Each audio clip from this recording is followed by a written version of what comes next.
Good morning, my all 12th students.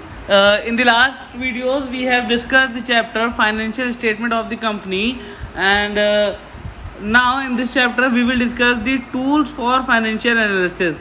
And there are many tools, but you only need to study comparative statement. So, what is the tools for financial analysis is actually the financial statement contains absolute figures of asset, liability, revenues, expenses, profit and loss of an enterprise.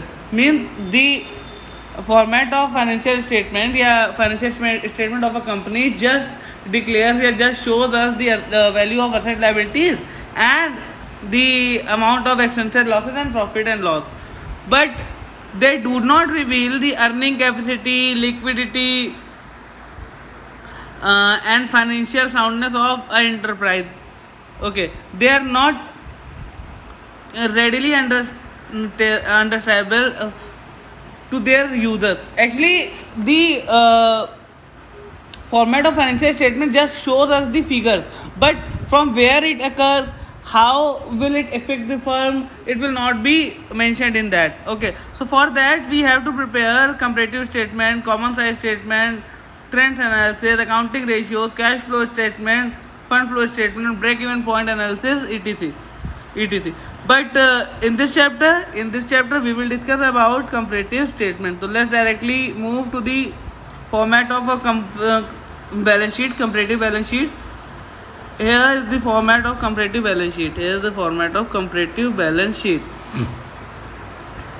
This will be same as the financial statement of the company: equities and liabilities, shareholders fund, share capital, reserve and surplus, non-current liabilities, then long-term borrowings, long-term provisions, current liabilities, short-term borrowings.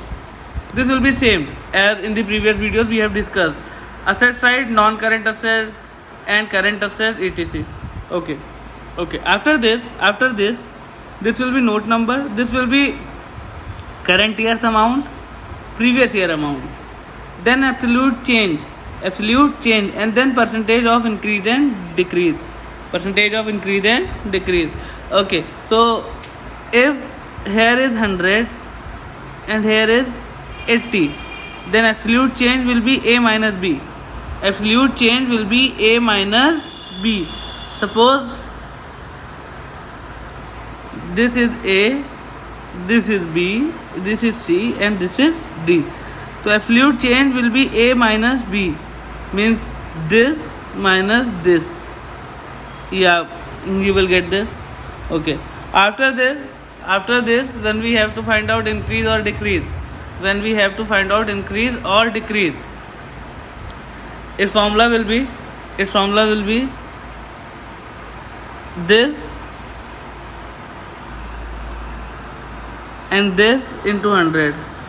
Okay, let me show you once.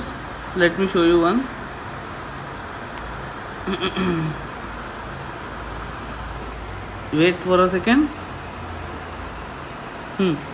Here you can see the, as per the new format, this was the complete format of the balance sheet, and I have told you how we will get the figure. In the next video we will discuss a practical question by which we can easily understand the topic. Okay, so this was the format. Your work is to learn this format completely, so that when we start the practical question, we can do them easily. Okay, so just learn the format today, and from the next video we will discuss the further questions. As in every video I have just told you that practice makes a man perfect, and accounts need practice and more practice. Just raise your pen, put your copy and start practicing. If you will practice a lot, you will get very good marks in your board examinations. Okay, bye bye everyone.